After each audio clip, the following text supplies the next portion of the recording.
Birthing the placenta. What the fuck?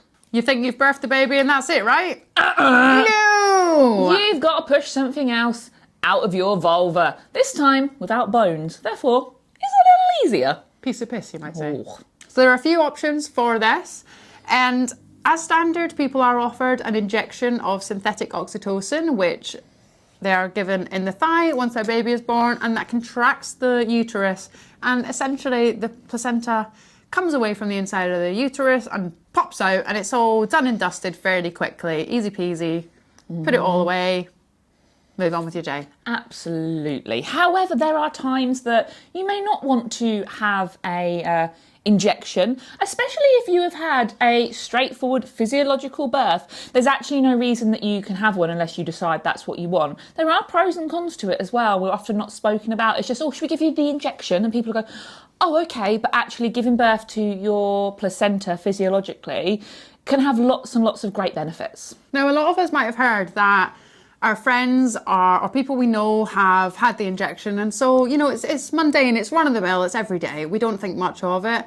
But actually, a lot of people that we work with are actively trying to avoid synthetic oxytocin during their labour, and so it makes sense that if we want to avoid that during labour, that there's no reason to introduce that unnecessarily after our labour is finished and we're just waiting for our placenta. Synthetic oxytocin is associated with more postnatal depression and things like that, and so that is often the reason that I think where people are coming from when they want to reduce that, and that's a really valid thing to be concerned about. And I myself, when I had my first child, definitely wanted to do various things that would reduce the chance of me having postnatal depression. So if you're thinking you want to try and avoid the injection to get your placenta out, then here are a few tips of how to birth your placenta physiologically, without the injection that means, that could just help it come along a little bit. Number one, time pressures are bullshit.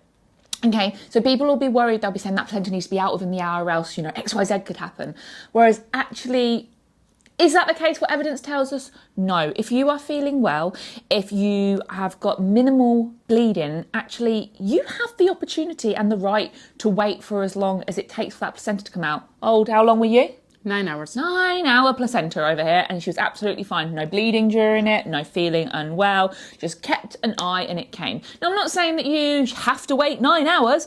For a lot of people, it will just come, but those time pressures, they actually can put a block on your oxytocin and make you panic, and therefore it's less likely to come.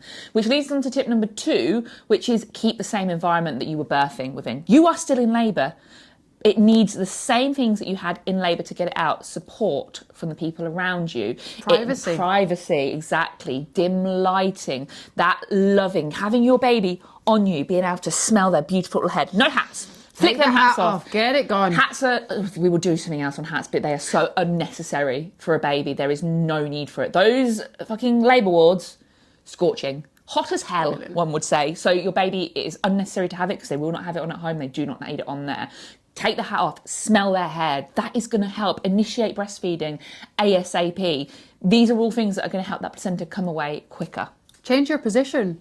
A lot of the time we are very mindful of upright positions during our labour, and then the baby comes and of course we want to sit with them being on our chest, but actually sometimes what we can do is we can lay down on a bed or a sofa and almost just sort of forget about gravity, and so the placenta then doesn't have gravity on its side to be born.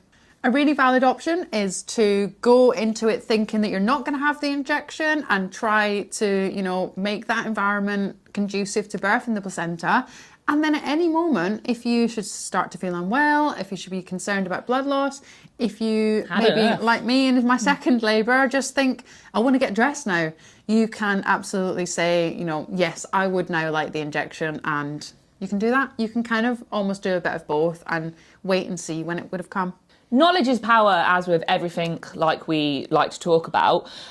So have a look into it. There is an amazing book by Dr. Sarah Wickham where she talks about the placenta and birthing it and everything around it. It's a really good read if it's something you are interested in finding out about. So give it a go. And yeah, whatever you decide to do, that's entirely up to you, and you should not be coerced into either option. And you should be given all of the pros and cons and not just told it's just